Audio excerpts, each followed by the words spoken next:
દેશમાં digital payment કરનારા કરોડો લોકો માટે મોટા સમાચાર છે. આજથી દેશમાં ડિજિટલ ટ્રાન્ઝેક્શન અને બેન્કિંગ સાથે જોડાયેલા અનેક મોટા બદલાવ થવા જઈ રહ્યા છે. આવો જોઈએ આ બદલાવ તમારા માટે કેવી રીતે મહત્વપૂर्ण છે. देश में डिजिटल ट्रांजैक्शन और बैंकिंग क्षेत्र में 1 अप्रैल से कई बड़े बदलाव हो रहे हैं। अब डिजिटल ट्रांजैक्शन का तरीका बदलने जा रहा है। भारतीय रिजर्व बैंक यानी आरबीआई ने सुरक्षा को और मजबूत करने के लिए नए नियम लागू करने का फैसला किया है, जो सीधे तौर पर हर यूपीआई कार्ड और ऑनलाइन पेमेंट यूजर को प्रभावित करेंगे। अब तक जहां अधिकतर पेमेंट सिर्फ ओटीपी के जरिए पूरे हो जाते थे, वहीं नए नियमों के तहत अब हर ट्रांजैक्शन में दोहरी सुरक्षा यानी 2 फैक्टर ऑथेंटिकेशन अनिवार्य होगी।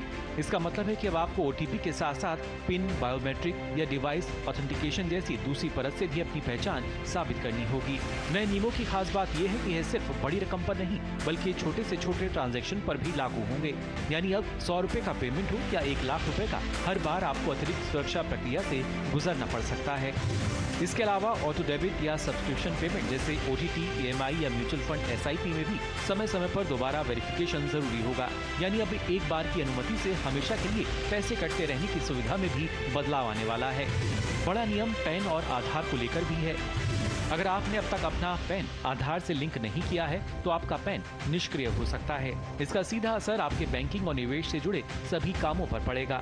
अगर आप नया पैन कार्ड बनवाने जा रहे हैं, तो केवल आधार कार्ड से काम नहीं चलेगा। इसके अलावा ड्राइविंग लाइसेंस, बर्थ सर्टिफिकेट या पासपोर्ट जैसे दूसरे दस्तावेज भी देने जरूरी होंगे।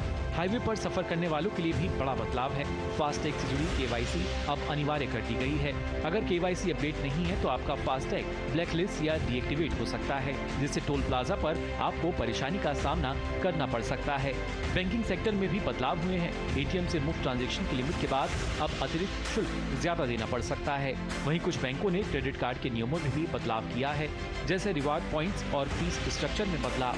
देश के शेयर बाजार में 1 अप्रैल से बड़ा बदलाव होने जा रहा है। रिजर्व बैंक ऑफ इंडिया ने ब्रोकर्स को मिलने वाली बैंक फंडिंग पर सख्ती बढ़ा दी है, जिसका सीधा असर ट्रेडिंग और मार्केट लिक्विडिटी पर पड़ सकता है।